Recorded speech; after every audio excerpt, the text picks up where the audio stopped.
really going to tune in on that center of the target there.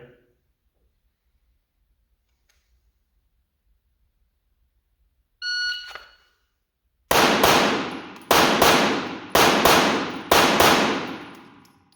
really keep my visual patience and attention really paid to a very unique little spot on the center of this target. This is the outcome you should see. All right, we'll do one more run and I'll try to intentionally watch that dot and we can see what happens when I'm intentionally doing it.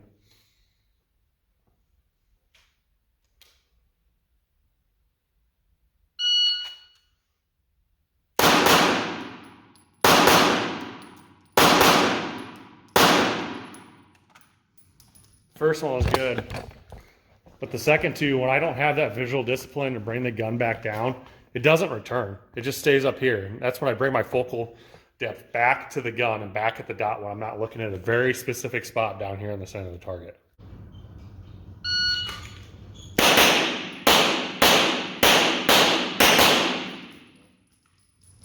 All right. So the first run down here on the right, what I was telling him is these two were his first run, and he just had to look at a little bit better spot, and he tidied it up. I think the headshots are about equal and the same, or equal to run. What we have two targets, and I'm going to shoot both of them from one side of this stick that you can't quite see here on the floor, and both of them from the other side. And the one rule is, as I cross, I have to go back to the first target.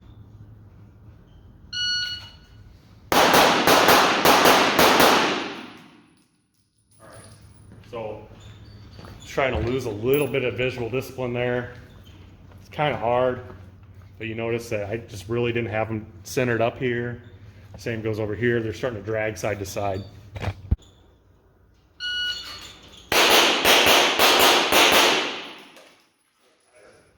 Still leaves a little bit of desired. I think when you're transitioning back, was that first, that left one? Yeah. So you're just really overselling the spot. Yeah. When you're coming back as you're crossing the stick, find that spot. Yeah. I can feel my dominant hand go soft a little bit, and I pushed with my right thumb. Okay. And kind of drove the gun over. Yep. Yeah. Stay by.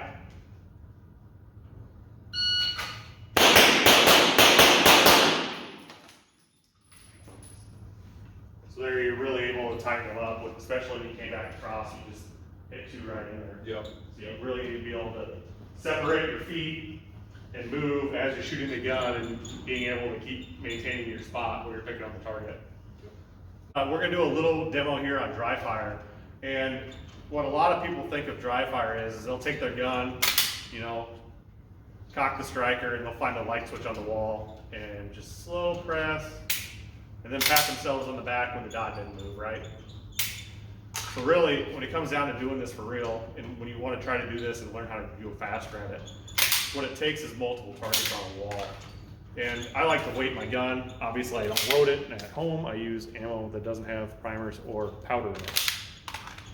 So what I'll do is we have these two targets here that we were both shooting earlier, and I'm going to just dry fire the drill.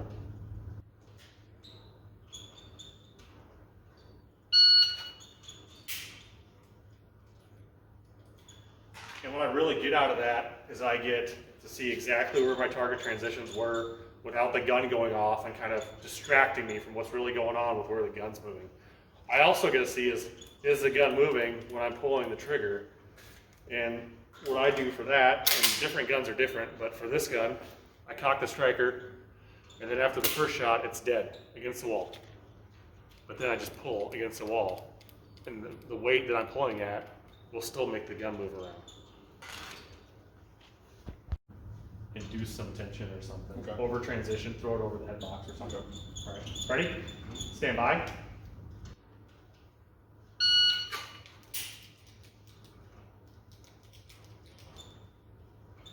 If you can see what he's doing, and if you were to slow this down on camera, you'll see his gun moving past where he's aiming a lot. So if you take video of yourself at home, it'll really help you figure out if you're not seeing it when you're over transitioning or jerking the trigger when you're dry firing. If you take video, you can pick that stuff up. Let's show him your gun. So what he does when he dry fires, since this trigger continues to move, he cocks his striker on the first shot. And so he gets that click on the first shot, and then every one after that, it continues to move and just keeps pulling against that wall. This is common to the PDP. What else has a trigger like that? The SIG does. Okay, the SIG dry fire as well. Yep. The Glocks are like this, that don't do that well. Double action, single action guns like CZs, they dry fire pretty well, but every time if you were to move, you take your finger off the trigger and then you have that double action pull like a second time. Yep. So what do you, with the double action, single actions, how do you do that instead of pulling double action the whole time? What do you do with a double single? So if I have a gun that's a double single, I pull through it every time I draw or reload or like move across a position where I need to like move my finger off the trigger. I move my finger off the trigger, and then every time I were to draw, reload, or move, I have a double action for the first shot, and then I just let it off a little bit, pretending like it's single action, and just pull it a little bit. And it's light, just like that's lighter than the first time you pull it. Exactly. Yep. Okay. Yep.